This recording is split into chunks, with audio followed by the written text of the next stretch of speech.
wa minkum may yutawaffa min qabl. Di antara kamu ada yang disempurnakan rezeki hidupnya. Maka wafat bahasa Arab itu artinya wafaur rizq, disempurnakan, dihabiskan rezeki fisiknya. Itu disebut dengan wafat. Jadi wafat itu bukan bahasa Indonesia, wafat itu bahasa Arab. Ya, wafa, ya, aufu bil uqud, sempurnakanlah janjimu, transaksimu. Nah, yutawaffa yang disempurnakan, yang dilengkapkan. Apa yang dilengkapkan? Yang dicukupkan rezekinya. Jadi nggak usah khawatir masalah rezeki. Kata Nabi SAW, la yamutanna ahadukum, ya, tidaklah kamu mati hatta yustawfa rizquh, sampai rezekinya disempurnakan, ya, sampai rezekinya itu habis. Artinya apa? Sebenarnya tidak ada orang akan ketukar rezeki, nggak ada. Kalau faham bab begini, ada nggak iri dengki? Nggak ada. Takut nggak mati? Ngapain takut lagi? Emang udah bagiannya, udah jatahnya. Ya, udah jatahnya.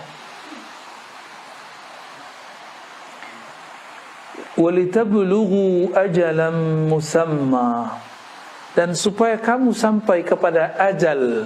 Jadi ajal itu bahasa Arab, artinya time, waktu. Musamma, yang sudah disebutkan. Itu secara harfiah. Musamma juga berarti yang sudah ditinggikan. Maka umur itu ada umur biologis, ada umur akal, ada umur qalbu, ada umur ruh. Itu beda-beda.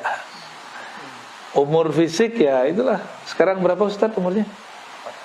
41. Jujur sekali Ustaz. Alhamdulillah. Udah matang. Udah matang. Udah kayak apa, telur digoreng matang. Belum suyuk. Belum suyuk, aman. Ada apa dengan 40? 40 itu ya umur matang. Orang sudah mulai berpikir, saya sudah tua ya, gitu. Saya udah lama juga ya hidup. Mau ngapain lagi hidup? Ada orang sebelum umur fisiknya 40, dia sudah mikir begitu. Saya buat apa ya hidup di sini? Umurnya masih 13 tahun, masih 15 tahun, masih 21 tahun. Nah, orang-orang begini, dia sudah 40 tahun secara kolbu sebelum fisiknya. Kalau 40 tahun akal ya kemampuan intelektual, kemampuan, kematangan akal pikiran. Ya pasti bedalah orang yang kuliahnya S1, S2, S3. Tapi itu baru normatif. Banyak kok orang yang S3 tapi nggak mateng juga banyak. Jadi jangan tertipu oleh gelar-gelar ya. Itu kan cuma formalitas. Udah lihat belum sarjana itu pengen dihargai kesarjanaannya. Gue loh doktor, gue loh magister, saya lah sarjana. Oh banyak yang begitu. Ternyata kerjaan dia nggak sesuai dengan gelarnya, tapi masih pengen dihargai gelarnya. Oh banyak yang begitu. Dia sedang menjadi bukan dirinya sendiri. Umurnya kolbu adalah kematangan dalam melakukan zikrullah. Karena zikir kolbu itu membuat seseorang tenang. Maka orang yang matang secara kolbu, dia matang dalam mendapatkan ketenangan. Jadi dia tahu cara pola-pola menenangkan diri. Ya. Ada orang udah doktor atau udah direktur atau sudah matang lah. Tapi ketika ada masalah dia nggak bisa menenangkan dirinya. Ya. Dia nggak bisa menenangkan dirinya. Gampang panik. Nah, orang-orang seperti ini berarti kolbunya belum matang. Gampang panik, gampang rusuh. Ya. Hati-hati loh, jangan gampang rusuh. Jangan gampang rusak-lusuk, itu mempengaruhi orang sekitar kita. Maka kalau sakit, yang tenang-tenang, ya. Ada orang sakit tenang, ada yang sakit mana yang bikin kita rusuh? Yang nomor 2, ya. Penyakitnya biasa tapi ekspresinya berlebihan, ya. Itu maksudnya saya sendiri, ya. Kita kalau demam senangnya begitu. Oh, itu mau disebut. Baik. Tapi saya juga mau menjelaskan hal yang lain di sini. Tadi ada umur ruh itu ma'rifatullah. Ajal musamma, ajal waktu musamma yang sudah dinaikkan. Nah, di mana saja ajal itu, waktu itu dinaikkan, ditentukan. Maka ada ajal luh mahfuz, kita sebut ajal takdir. Ya. Ajal takdir ini itu lewat kehendak Allah. Namanya kudrat iradat. Kekuasaan dan kehendak Allah. Itu kata kuncinya kun. Hendaklah engkau menjadi ada. Maka jadilah tidak ada. Jadi mengalir dalam diri kita fayakun. Kalimat Allah kun fayakun. Umur ini menjadi umur fisik, umur akal. Ini tertulis di Lauh Mahfuz. Tapi ada yang ini bisa dirubah dengan doa, geser dikit aja. Atau hujan, ada namanya doa mengalihkan hujan. Kalau bahasa kita apa? Pawang. Pawang tuh nggak horor-horor amat. Rasulullah itu ahli pawang hujan, ya. Bukan hanya menjauhin hujan, datengin hujan juga. Jadi suatu kali ada orang datang kepada Rasulullah SAW. Apa kata mereka? Wahai Rasulullah, kami paceklik, tolong doakan hujan. Hadis Sahih Bukhari Muslim. Nabi lagi khutbah, maka Nabi langsung angkat doa. Ya Allah, turunkan hujan. Bener, hujan gak berhenti-berhenti. Kan dia doanya begitu. Coba kalau dia doa, wahai Rasulullah, doakan turun hujan yang bermanfaat bagi kami. Nah, itu beda tuh. Ini mintanya, wahai Rasulullah, tolong doakan turun hujan yang banyak untuk kami. Turun Pak, gak berhenti-berhenti. Ini Nabi doa lagi Jumatan. Jadi hari Jumat langsung jadi istisqa. Hujan turun seminggu. Kira-kira kalau tuh hujan gak berhenti selama seminggu, apa yang terjadi? Banjara yubanjiru. Kebanjiran. Tasrif baru Ustaz. Banjir itu. Maka datanglah utusan yang tadi kepada Rasulullah, mengatakan, wahai Rasulullah, banjir. Akhirnya Nabi lagi Jumatan, ini ridanya tadi dipakai di kanan, sekarang dipindah ke kiri. Ini simbol. Jadi doa itu kadang ada simbol-simbolnya. Ke hari Jumat pertama dari kanan ke kiri, sekarang dibalik dari kiri ke kanan. Allahumma hawalaina wa ala alaina. Ya Allah, nah itu pawang tuh, alihkan hujan dari kami. Hujannya bukan berarti hujannya nggak ada, hujannya pindah. Takdir hujannya turun, iya, tapi dia beralih, gitu aja bedanya. Dia beralih ke hutan kah, ke padang pasir kah. Nah, takdir kita itu bisa digeser, tapi nggak bisa hilang. Ya, maka ada orang yang seharusnya sudah mati, digeser, kena lah keluarganya yang meninggal. Sebegitu. Dengan apa Allah merubah? Lagi-lagi dengan kunnya, dengan iradahnya. Innama amruhu idza arada syai'an ayyakula lahu kun fayakun. Seharusnya udah mati, tapi Allah bilang kun berikut, bergeserlah sedikit saja. Seharusnya jadi miskin, tapi menjadi biasa, nggak miskin. Seharusnya bergeser di jalan tabrakan, tapi karena subuhnya baca kunut, waqina syarra ma qadait, jagalah kami dari takdir yang buruk. Seharusnya tabrakan cuma gesek aja. Jadi kalau kita bergesekan mobil gores, ingat-ingat nih makna doa ini. Mungkin seharusnya kita ini tabrakan, tapi karena berkah doa digeser dikit. Yang penting takdir tetap ada, bergesekan walaupun sedikit. Gitu. Seharusnya miskin bertahun-tahun, tapi karena dia doa, berkah gurunya, silaturahmi, baca Al-Quran, sholawat, dia cuma diberi kemiskinan sesaat. Yang penting takdir miskinnya ada. Gitu. Takdir susahnya ada.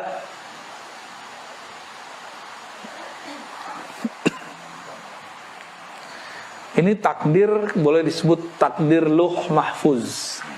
Apa artinya luh mahfuz? Luh mahfuz, luh artinya papan. Tapi bukan papan ya, tempatnya luh, lembaran atau tempat menulis takdir-takdir manusia, dan itu mahfuz. Itu dijaga langsung oleh Allah. Kalau bukan Allah yang merubah, dia nggak berubah. Ya. Inilah makna hadis Nabi. Tidak ada yang mendapat merubah takdir qada, ya, kecuali doa. La yughayyirul qada illa doa. Tidaklah dapat merubah qada kehendak, ketetapan Allah, kecuali doa. Pertanyaannya, doa itu siapa yang menetapkan? Allah juga. Jadi saya bisa doa, takdir juga nggak? Takdir. Tuh, jadi jangan sok dulu ngomong. Kalau gak doa gua nih gak jadi nih. Saya kan pernah cerita tuh, dulu kita naik bus. Di samping saya ini, saya di tengah-tengah. Ketika kita malam-malam, saya lagi tidur. Tiba-tiba pas pertigaan, ada truk hantam samping kiri, pas di samping saya. Di Jawa Tengah tuh. Akhirnya bus kita bergeser gitu. Berhenti. Untung gak oleng. Tiba-tiba ada seorang ibu-ibu nyeletuk depan. Kalau bukan karena saya sholawat, ini bus pasti hancur. GR dia. Banyak orang-orang GR di dunia, ya. Cuma karena zikir-zikir dia yang cetek itu, dia merasa karena zikirku. Ya. Jangan-jangan kita ini merasa sukses karena cuma baca surah Al-Waqiah, ya. Ya, jangan-jangan kita merasa sukses karena solawat-solawat kita yang belum tentu diterima itu, yang belum tentu tulus. Jangan-jangan, ya.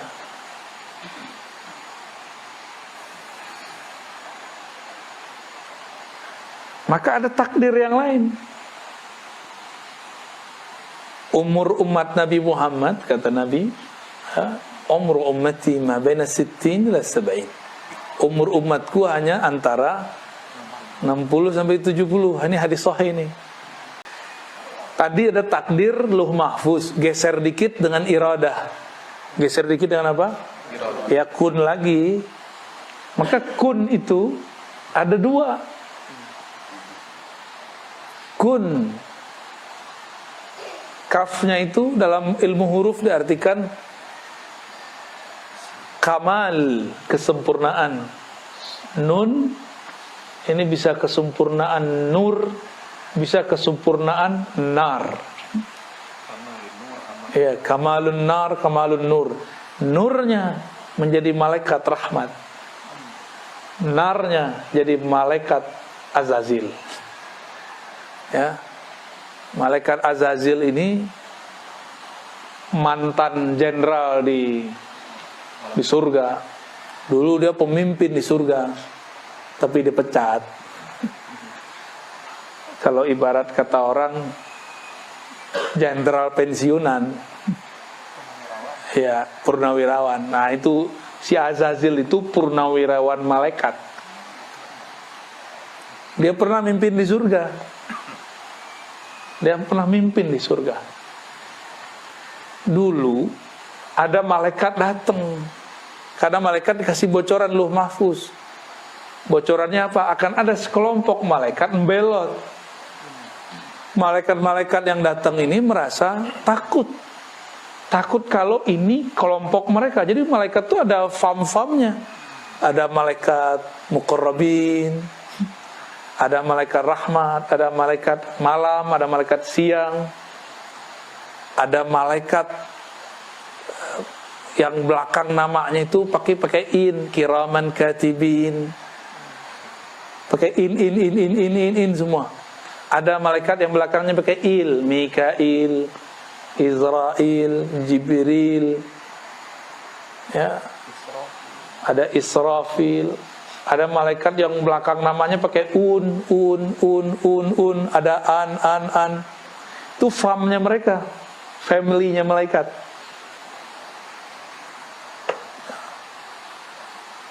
Malaikat-malaikat ini datang kepada jenderalnya malaikat zaman itu, panglimanya, pemimpinnya. Datang minta doa, karena si malaikat yang ini nih, yang di tengah surga ini, zikirnya paling banyak, ya, zikir paling banyak, doa paling mantap. Apa ada kata mereka? Wahai Azazil, doakan kami. Katanya di Lauh Mahfuz ada sekelompok malaikat akan belot. Apa kata si Azazil? Baik, aku doakan kalian dapat hidayah. Ya, hadakumullah. Semoga Allah memberi kalian hidayah. Tapi dia lupa mendoakan dirinya. Ya, seperti kelompok-kelompok yang sekarang sama aja. Ngomong belagu amat. Allah yahdik. Semoga Allah beri hidayah kamu. Hadakumullah. Kalau doa tuh mulai diri kita dulu. Hadani Allah wa iyyakum. Semoga Allah beri hidayah aku dan kamu. Gitu kalau doain orang, ya. Jangan hanya orang yang didoain. Si iblis ngerasa saya bakal selamat dengan zikir saya. Maka kalian saya doakan berkah zikir ini selamat. Saya nggak perlu doa. Aku nggak perlu doa. Ya. Kalian aja minta doa kepada aku. Jumawa dia. Mulai merasa berjasa. Karena memang banyak urusan-urusan surga itu beres sama dia. Azazil ini rapinya bukan main. Sayapnya sangat banyak. Jumlahnya sama dengan jumlah sayap Jibril. Seandainya nih mereka nggak berubah, itu Azazil lah yang jadi pembawa wahyu ke muka bumi. Cuma ada satu kekurangannya. Apa kekurangan dia? Dia nggak sholawat. Ya, Jibril sholawat.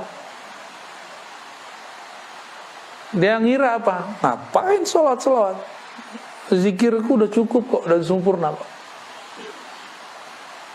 Itu dia.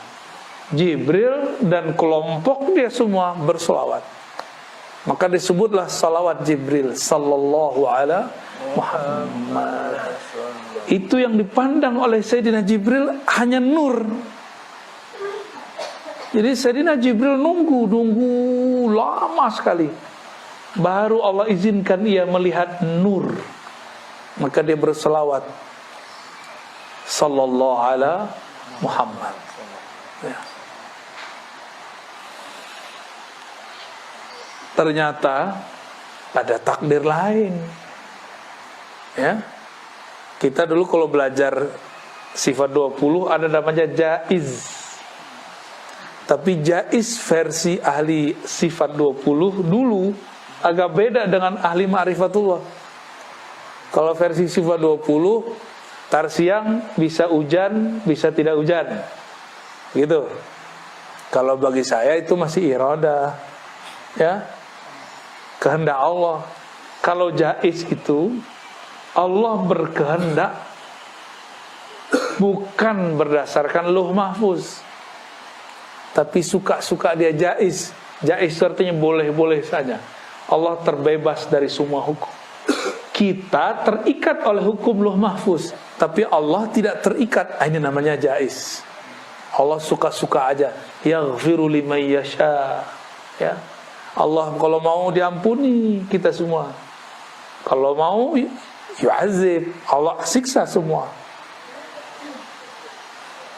Ada orang seharusnya udah mati, tapi dia mengemban tugas-tugas dari Allah. Nabi Daud, dia harusnya udah meninggal umur 30-an. Nabi Adam ini kan diajarkan ilmu asma, salah satunya nama-nama orang yang mati, yang hidup dari umatnya. Jadi kita ini sudah ada semua namanya sama Nabi Adam. Nabi Adam kemudian melihat ada keturunannya seorang nabi, kalau umurnya dipanjangkan 30 tahun lagi pasti sukses, ngalahin seorang raja yang zalim. Namanya Daud. Daud ini aslinya umur 30 udah mati. Nabi Daud. Apa kata Nabi Adam? Ya Rabb, ini keturunanku. Jadi takdir ternyata ada 2 cabangnya. Selalu begitu. Jadi takdir 2 cabangnya. Takdir mati, takdir hidup. Takdir baik, takdir buruk. Begitulah terus. Nabi Adam melihat takdir dia kok mengarah ke yang buruk, mati. Jadi ilmu takdir itu ada dalam ilmu asma yang dimiliki oleh Sayyidina Adam. Yang mana iblis pun gak punya ilmu itu. Azazil gak punya ilmu itu. Akhirnya Sayyidina Adam mengatakan, ya Rabb, aku punya 30 tahun umurku sudah terlalu panjang. Tolong serahkan ini untuk keturunanku. Namanya Daud. Jadi Nabi Adam itu laki-laki tapi feminim. Bener gak? Nih anak nih kepleset masuk kolam, yang terjun turun itu ibunya, bapaknya mana gitu doang. Itu kejadian Pak ya. Waktu saya main-main ke tempat rekreasi, itu ada kolam.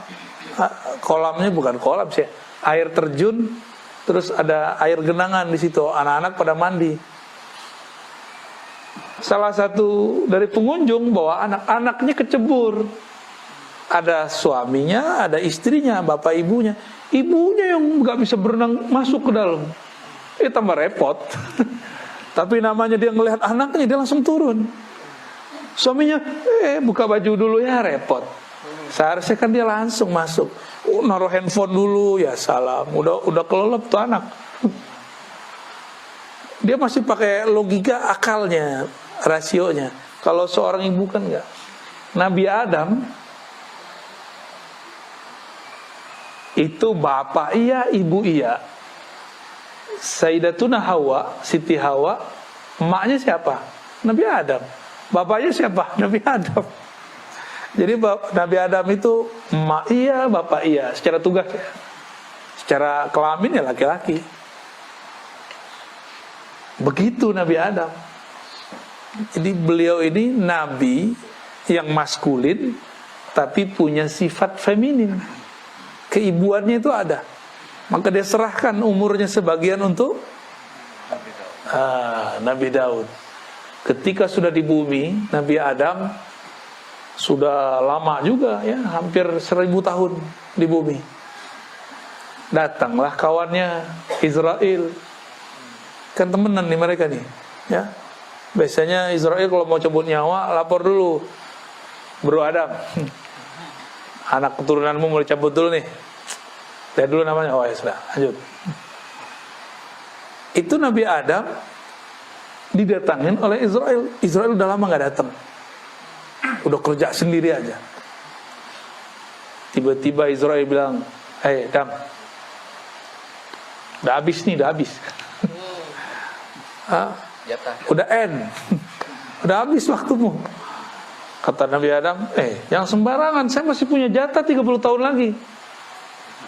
Kata Israel, Adam, di catatanku udah habis.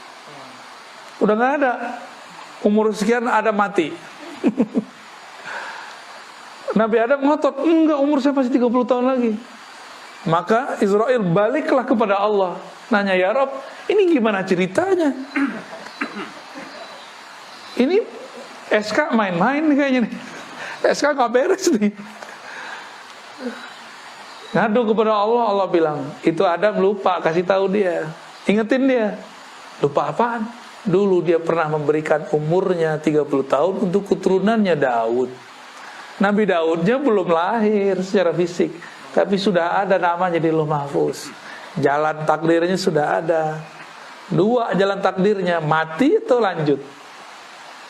Nabi Adam gunakan hak jaiznya sebagai hamba Allah, karena Allah punya hak jaiz yang sangat sempurna. Nah, nabi-nabi ini diberikan sebagian-sebagian. Kalau doa aja nggak cukup, ini harus dia pakai hak jaiznya dia. Jadi Allah yang maha mutlak, tidak terbatas. Ini bisa kita minta request lebih dari doa. Diingatkan Nabi Adam, dulu kamu di surga, kamu mengatakan 30 tahun umurku diberikan kepada Daud. Anasita, apakah engkau lupa? Nabi Adam ingat-ingat. Oh ya. Baru Nabi Adam ingat, gue udah ubanan. Udah kuriput.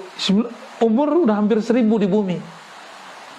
Berarti waktu di sorga, 1 hari di sorga sama dengan 1000 tahun. Ini Nabi Adam itu umurnya udah ribuan tahun sebenarnya. Tapi tetap lebih tua iblis, Azazil, 80.000 tahun. Masih lebih tua. Akhirnya Nabi Adam mengatakan, sudahlah, walaupun saya sudah 30 tahun ngasih, saya masih pengen panjang umur. Tuh, enak kan jadi Nabi Adam? Yang penting gue hidup gitu. Jadi beliau gak mau tahu. Maka digunakan lagi hak jaiznya yang kedua kalinya. Maka Allah panjangkan umurnya 30 tahun. Balik lagi tuh takdir yang lama. Tapi takdir Nabi Daud tidak dicabut. Jadi dia tetap dapat umur 30. Berarti Nabi Adam dapat umur 60 tahun. Kira-kira begitu. Berarti takdir itu ada rate-rate-nya. Untuk orang-orang mukmin kayak kita nih biasa mungkin berubah dengan doa. Tapi kalau kayak Nabi Adam, Nabi itu bisa negosiasi, bisa kuat-kuatan sama Israel. Bisa Pak. Jadi kalau wali Allah yang spesial, kan wali ini pewaris para nabi. Kalau ada wali yang mewarisi Nabi Adam, bisa tengkar sama Israel. Tengkar mulut. Ada yang tengkar fisik. Nabi Musa, hadis Imam Bukhari, hadis sahih. Israel datang, mukanya bukan muka Israel yang dulu, tapi muka jagoan. Apa kata dia? Musa, ajalmu sudah datang. Tapi Musa, nabi. Tapi beliau lagi gak konsen nih. Biasa kalau konsen tahu nih orang, nah ini orang beneran atau malaikat tuh dia tahu. Ini beliau lagi sibuk. Kata si orang yang datang ini, saya mau cabut nyawamu. Kira-kira gimana Ustaz? Ada orang datang bilang, gua habisin nyawa lo. Nanti dulu. Ke Jawara aja keluar. Ya tunggu dulu ya. Keluar dulu semua silat Sundanya. Silat apa namanya? Priangan. Ada nama silat ya? Banyak silat di tanah Sunda ini, banyak silat. Silat lidah ya. Itu Nabi Musa dulu waktu ada orang-orang Fir'aun jahat, dipukul sama dia langsung mati. Ini ada malaikat nyamar jadi orang, jadi jawara, mirip kayak musuhnya yang dulu. Ditonjok, copot matanya. Tapi kan itu jelmaan, yang malaikatnya nggak copot, tapi jelmaannya seperti copot. Copot Pak, plak, habis matanya. Kuatnya Nabi Musa tuh, tengkoraknya langsung pecah itu. Itu di hadis Sahih Bukhari disebutkan. Oleh kelompok ingkarus sunnah, dia nggak percaya hadis ini, dia nggak tahu hakikat malaikat. Ini yang rusak cuma jelmaannya, malaikatnya nggak rusak. Ya, itu Nabi Musa tuh. Makanya Nabi Musa nambah lagi umur gitu. Jadi nabi-nabi, wali-wali itu bisa request, bisa jontok-jontokan sama malaikat maut. Gue belum pengen mati gitu. Bisa begitu. Wali itu gak mau mati sama dengan nabi gak mau mati. Berarti ada tugas yang belum selesai. Tugasnya dari Allah. Berarti si malaikat maut pakai SK Lauh Mahfuz. Kalau nabi, wali pakai SK Jaiznya Allah. Jaiznya Allah isinya rahman, rahmah, kasih sayang. Ar-Rahman alal arsy. Dan takdir itu tertulisnya bukan di Lauh Mahfuz, tertulisnya di Arsy. Jadi takdir arsyiyah, ada takdir Lauh Mahfuz. Lauh Mahfuz di atas langit ketujuh. Kalau Arsy di atasnya lagi, dan Arsy mencakup alam semesta. Ada lagi takdir yang di atas itu, masih panjang, itu suka-suka Allah ya. Jadi Allah ini nggak boleh diatur siapa-siapa. Misalnya nih, udah ada takdir ditulis, Allah nggak terikat dengan takdir itu, kita yang terikat takdir itu, gitu. Orang-orangnya Allah, bahasa Arabnya ahlullah, orang-orangnya Allah, keluarganya Allah, dia nggak terikat dengan Lauh Mahfuz, dia terikatnya dengan jaiznya Allah. Jaiznya Allah itu ada bentuknya syafaat, ada bentuknya hadiah. Tapi hukum sunatullah kan tetap nggak boleh berubah, dia cuma geser doang. Jadi kalau ada orang seharusnya mati, digeser, mungkin pindah, mungkin ada yang kena samping kiri kanannya. Ini bukan hanya dengan ilmu kun nur, tapi ada kun nar. Pernah dengar tumbal nggak Ustaz? Yes. Tumbal tuh nar dia. Dia pakai kun juga, pakai nar. Biasanya orang kalau menyembah setan, mau bikin rumah, mau bikin villa, mau bikin resto, mau bikin usaha, dia mengabdikan diri kepada setan. Kun juga, kan setan pakai kun juga, tapi nar.